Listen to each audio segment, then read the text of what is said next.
Hola, ¿qué tal? Muy buenas a todos, soy Alberto y bienvenidos a un nuevo episodio de Avanti con la Guaracha.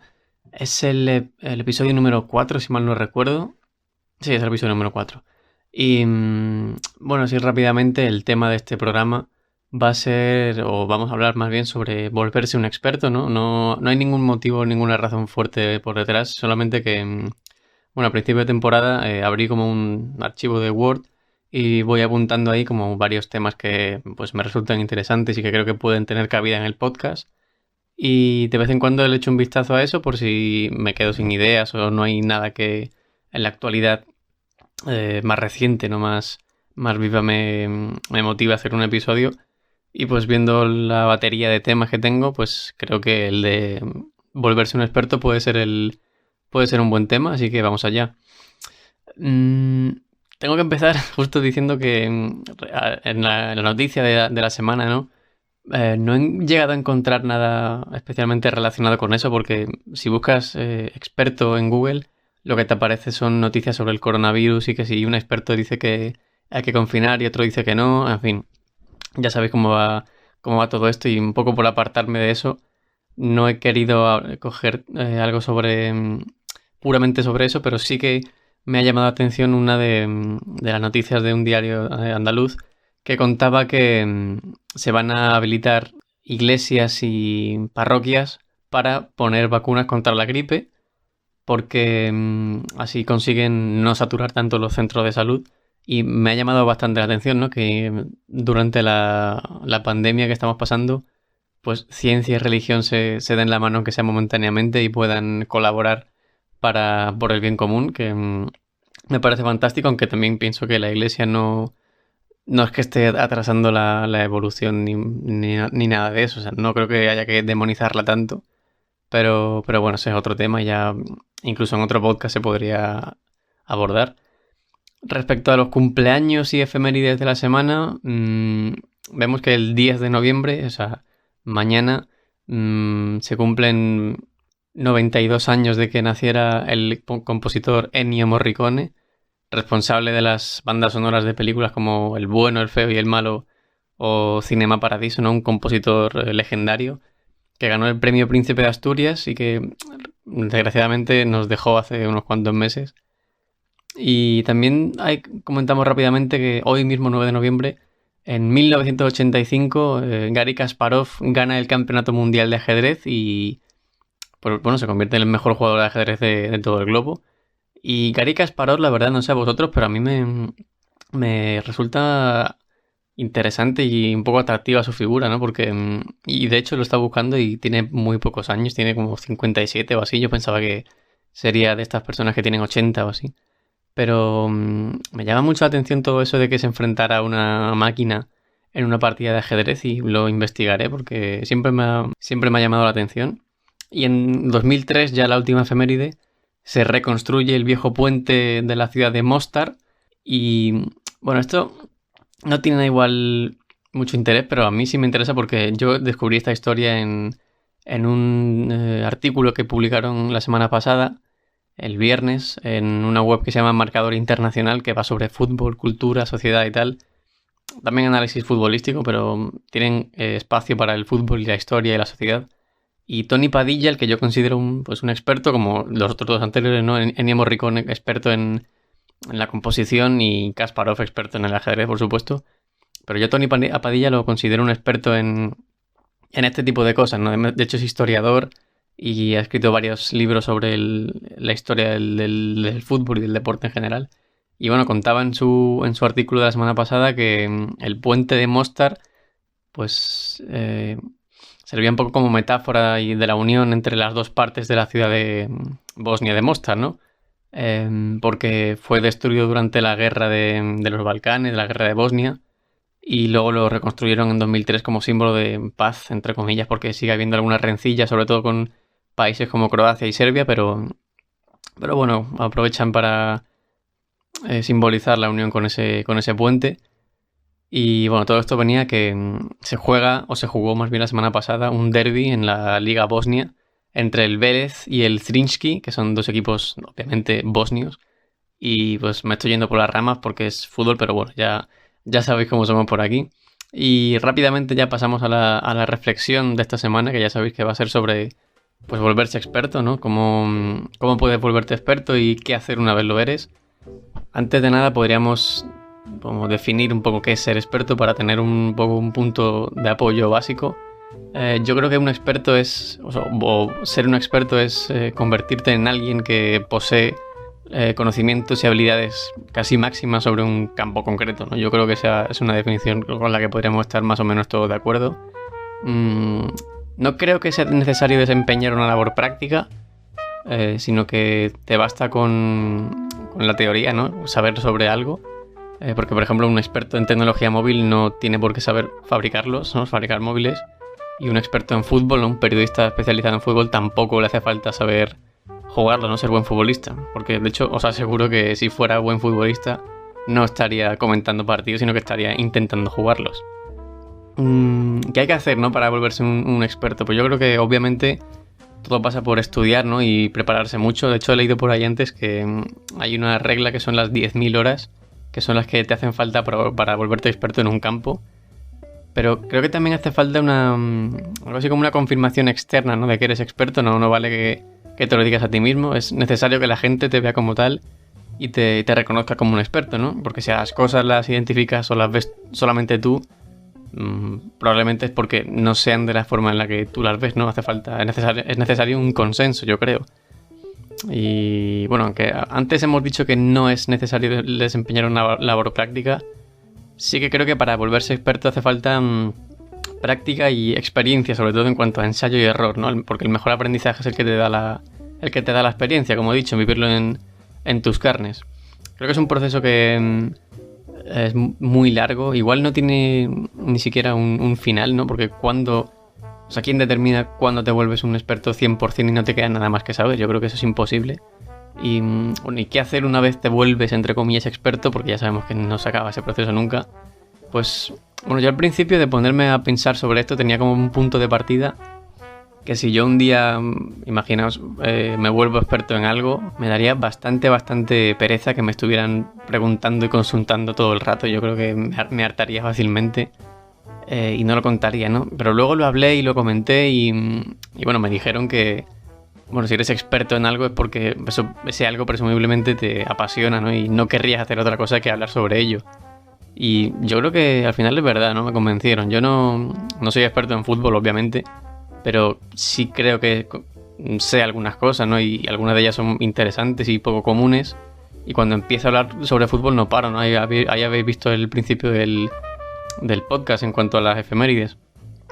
Me tienen que parar o me tengo que parar yo mismo diciendo que, bueno, igual os estoy aburriendo mucho, o esto no interesa, o me he ido por las ramas, lo que sea.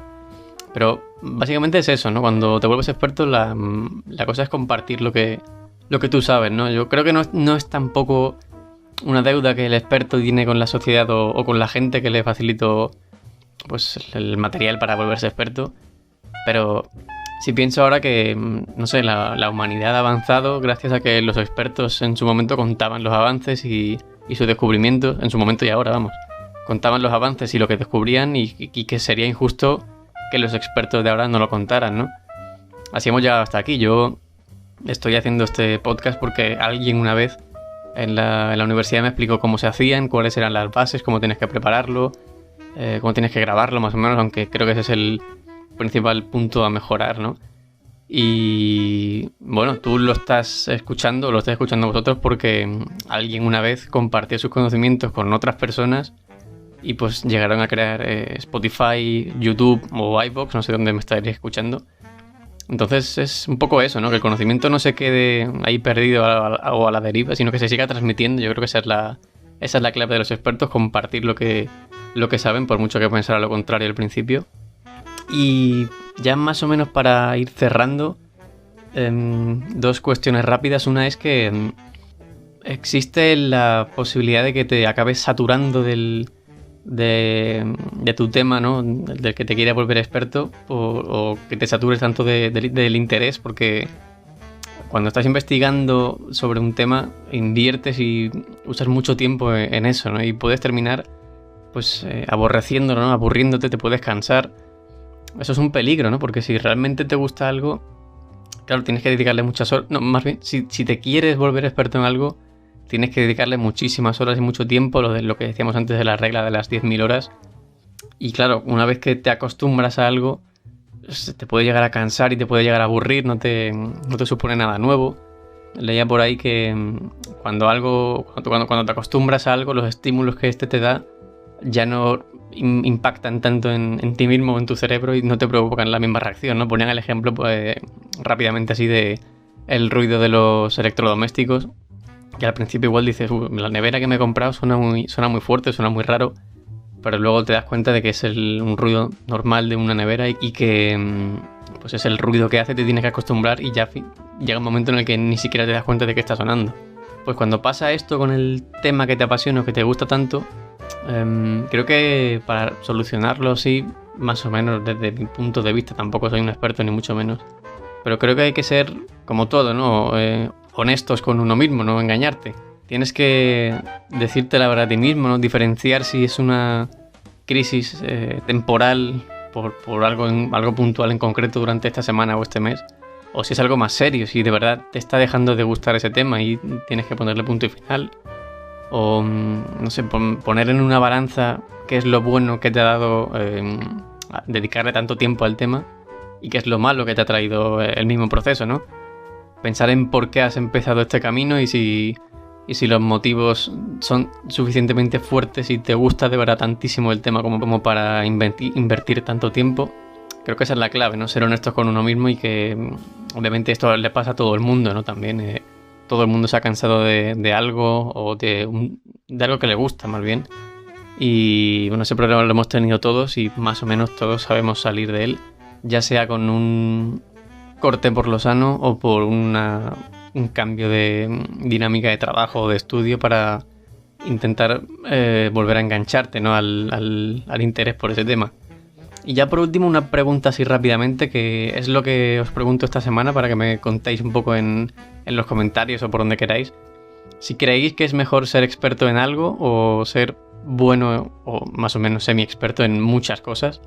Antes de dar yo mi opinión, os digo que pues pauséis el vídeo, pauséis el episodio en Spotify o en iVoox o donde sea y que pues lo escribáis o lo penséis y me lo digáis.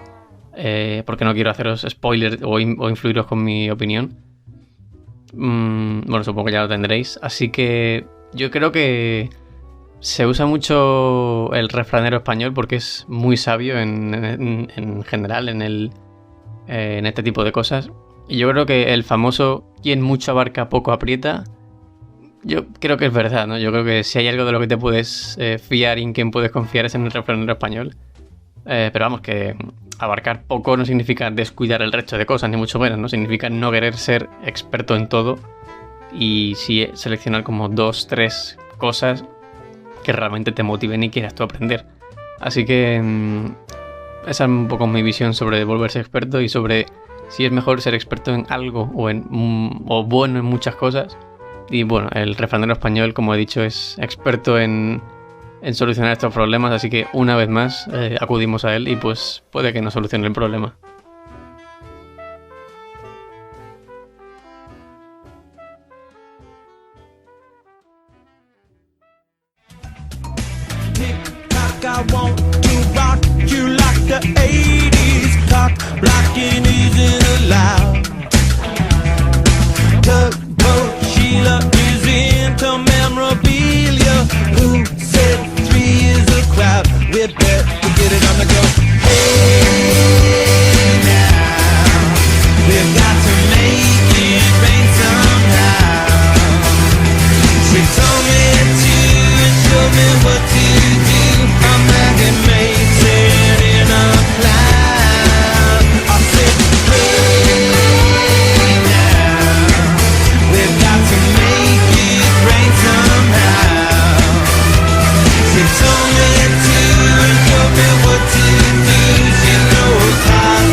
Esta semana no tenemos sección de lo quisieran matar a Banega, no tenemos el fútbol como excusa para hablar sobre esto.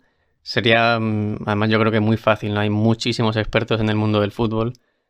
Así que nos viene bien que sea una sección un poco sin determinar. Y me puse a pensar un poco en qué expertos me gustan más a mí o son en los que más me intento basar. Y bueno, pues me salen muchos, ¿no? Muchos columnistas, muchos periodistas, gente de fútbol también, pero como hemos dicho, no tenían tanta cabida esta semana como la pasada o la siguiente. Y de entre todos ellos, creo que uno de los que más me ha marcado y más me ha gustado es un escritor argentino y periodista también, que se llama Hernán Cassiari, que bueno, tiene ya varios libros y varias compilaciones de columnas y de relatos cortos, ¿no? Como cuentos que él ha publicado. Los publica tanto en periódicos como últimamente también en radio y en televisión. Y realmente me gusta mucho. Antes de continuar os voy a dejar no sé si un cuento entero porque igual es demasiado, o un fragmento, pero igualmente os pongo algo ahora. Es comida. Porque ahora todo está en las góndolas y cualquiera es guapo, pero antes había que andar comiendo cualquier porquería para encontrar algo decente. La de gente antigua que se debe haber muerto mientras probaba cosas. Porque la historia la escriben los que ganan, dijo Lito Nevia, la escriben los que descubrieron el huevo, la leche de vaca, la ricota, la crema enjuague, los champiñones. Pero ¿qué hay del que se comió una avispa para ver si era rica? ¿Dónde está el monumento del mártir que dijo, a ver qué onda si me lavo el pelo con fuego? Yo no vi bautizando ninguna calle los nombres de estos héroes silenciosos. ¿Y por qué? Porque la sociedad es exitista. Los grandes inventos nacieron de una casualidad, dicen los sabios, pero no es cierto. Y te ponen como ejemplo lo del lechoncito asado. Antes el chancho joven era una mascota familiar, incluso un guardián muy fiel de las casaquintas. Hasta que un día se incendió una casa quinta con un chancho adentro y nació el lechoncito asado. Para cocinar el segundo lechoncito, los prehistóricos, que eran muy básicos, tuvieron que quemar otra casa con otro chancho adentro. Y así pasaron años, hasta que alguien descubrió el agua. El genio es ese, el que dijo, basta de quemar las quintas hasta el final, muchachos, acá les traigo una manguera. Ese fue el genio. No sé bien cuál los habré puesto porque me gustan un montón y tengo varios preseleccionados y no sé cuál terminará pasando el corte y será el que escuchéis. Pero sí que sé que más o menos os va a encantar a todos porque es un muy buen reflejo de cómo es Hernán y cómo escribe, ¿no? Yo creo que es fantástico, es, como digo, un experto. Yo creo que es un referente que yo tengo a seguir. Hace lo que yo decía hace unos programas, ¿no? De utilizar las experiencias propias, las anécdotas y las historias personales y lo lleva a temas de los que todos podemos comprender, podemos sentirnos identificados o hemos sufrido, ¿no? Eso me parece clave a la hora de escribir relatos o columnas, un poco conectar con el sentir de la gente. A partir de experiencias propias es más fácil, como digo, porque, bueno, no sé si es más fácil, pero te allana un poco el camino, ¿no? Porque no es, la gente no conecta tanto con una exposición pues de ideas o de conceptos y sí conecta muy bien con una historia, ¿no? Con unos hechos que te pasan, un relato y, en fin, ya volviendo un poco a Hernán, sus cuentos es que quedan bien en todos lados, ¿no? Como he dicho, en la radio, en la tele, en libros, en periódicos, en YouTube tenéis un montón de ejemplos de relatos suyos y de cuentos que podéis escuchar libremente. Y yo creo que es que el cuento o el relato breve más bien tiene cabida en todos sitios, siempre y cuando cuentes algo que sea interesante, por supuesto, ¿no? El mismo Castiari, de hecho, lo dice en una entrevista que me he estado pues leyendo y viendo algunas cosas sobre él para formar un poco esto, que él mismo dice que el formato da igual, ¿no? Que el formato es, como dice, la excusa del pelotudo, porque si tú cuentas bien un cuento y cuentas algo interesante, sobre todo, la gente te va a leer, te va a escuchar, te va a ver o lo que sea. Y a la respuesta de por qué escribe relatos cortos, que bueno, aunque también hace más cosas, de hecho es el director de una revista cultural argentina que tiene muy buena pinta. Yo no la he leído nunca, pero tiene muy buena pinta y alguna me compraré seguro. Es una revista bimestral o trimestral que se llama Revista Orsay. Y bueno, volviendo un poco a lo que contábamos antes sobre por qué los relatos cortos, él dice que la lectura de hoy en día sí es insuficiente, pero no tanto por nosotros, por nuestra culpa de es que no quiero leer, no sé qué, sino porque hacemos muchísimas más cosas hoy que hace 30 años, ¿no? Y realmente te paras a pensarlo y puede ser verdad. Él mismo dice que el lector hoy no se traga una descripción larga porque no puede con ella, ¿no? Las novelas del siglo XX dice, sí podían empezar con 3 o 4 páginas de una descripción arquitectónica de la casa del protagonista, pero ¿quién aguanta eso hoy, no? Y yo creo que tiene razón, no tenemos, es la sociedad de la inmediatez, todo tiene que ser al momento rápido, que dure poco, porque realmente estos cuentos y estas historias están compitiendo con WhatsApps que nos están entrando y llegando al teléfono constantemente, con, yo qué sé, vídeos de TikTok, con tweets o pues no sé, con el propio Hernán. Dice, es que tengo que competir con los goles de Messi. Incluso yo mismo a veces quiero parar de escribir para verlos. Así que imaginaos si el propio Hernán dice esto, cómo es. Pero sí, yo creo que sí, que los cambios en la sociedad afectan a todo el mundo y a todas las cosas. Y pues por eso es por lo que él ha ido tirando más por el relato corto, ¿no? En fin, Hernán pues tiene ese algo indescriptible que solo tienen los mejores, ¿no? De hecho, no sé, me es difícil describirle porque hace tantas cosas bien que no sabe bien cuál describir. Además, él mismo lee y cuenta sus cuentos, los interpreta más bien, porque es como si fuera un actor también.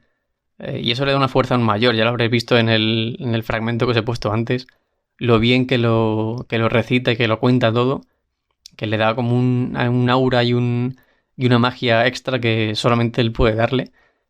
Y bueno, Hernán hace el tipo de textos que yo más o menos quiero hacer, ¿no? Esa columnita o ese relato. Yo me centraría un poco más en cuanto al fútbol, porque es lo que más me gusta. Porque realmente no tengo tantas vivencias o experiencias en mi vida como para contarlas y volverlas súper interesantes, porque además no tengo, como digo, no tengo ni la materia prima, las experiencias, ni las herramientas, es decir, las técnicas de narración y tal. Al menos no las tengo tan desarrolladas como él. Que bueno, pero yo igualmente... o sea, es que lo peor de todo es que a veces yo lo escucho o le veo recitar un cuento de los suyos y después de decir, ¡buah, qué bien lo haces, que es una maravilla!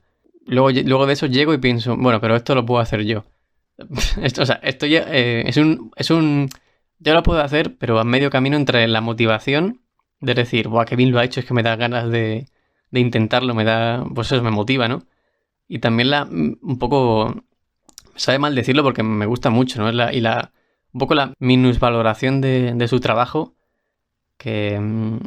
o sea, no es que no le valore, sino que digo, es que yo también lo puedo hacer y tampoco invierto tanto tiempo, que ahí está el problema, claro, que no invierto tiempo y no... Y pues no consigo... Hombre, obviamente llegar a su nivel con 22 años que tengo yo es difícil, pero en algún momento tendré que volver a ponerme las pilas con todo eso que me gustaba tanto y pues intentar alcanzarle. Me gusta pensar que pesa más lo primero, ¿no? Esa motivación que me da leerle. Honestamente creo que es así, como os decía antes.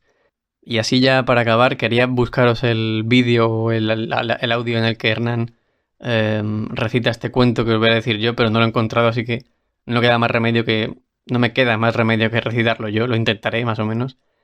Que cuenta un poco sobre cómo hacer que una historia mejore a través de inventarte o adornar las anécdotas, ¿no? Podríamos decir. Y bueno, dice así.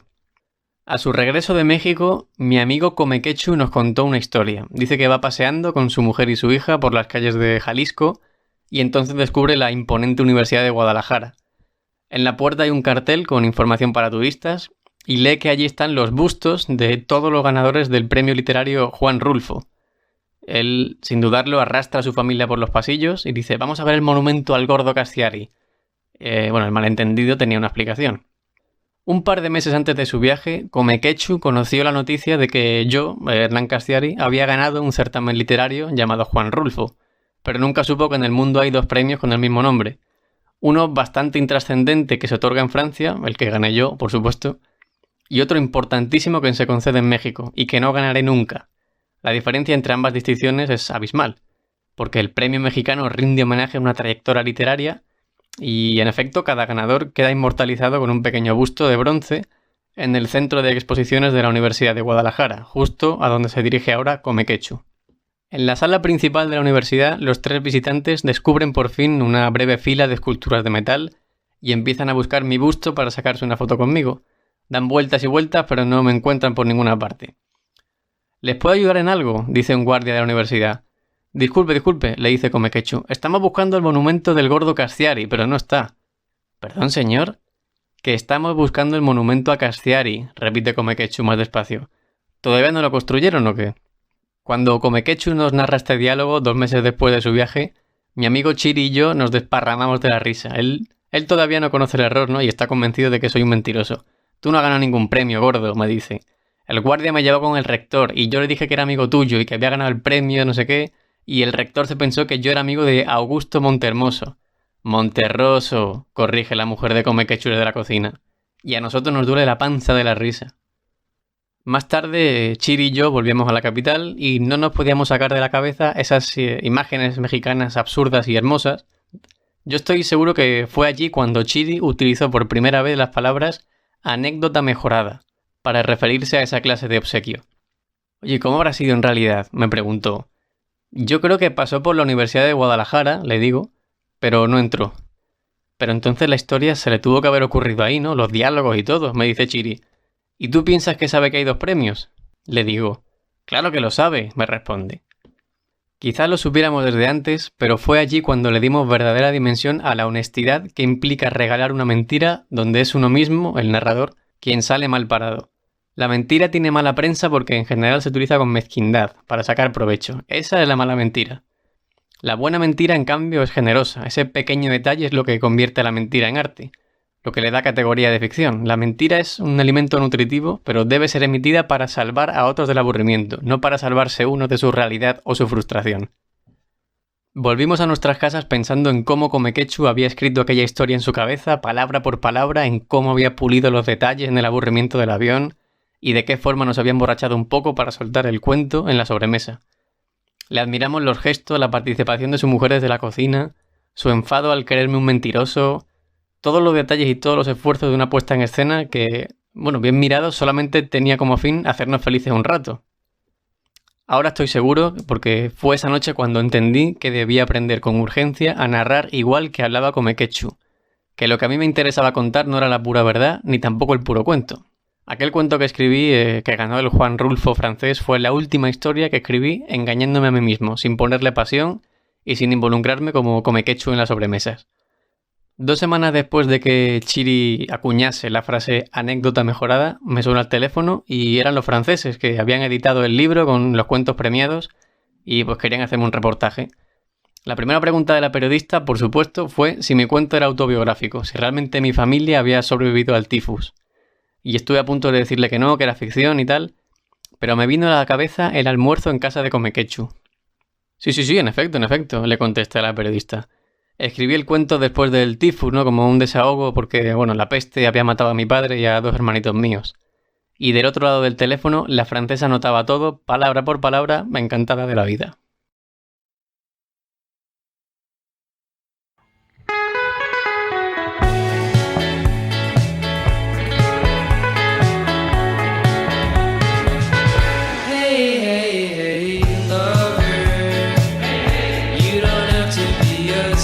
Bueno, y hasta aquí el relato de Hernán Castiari leído por mí, humildemente leído por mí.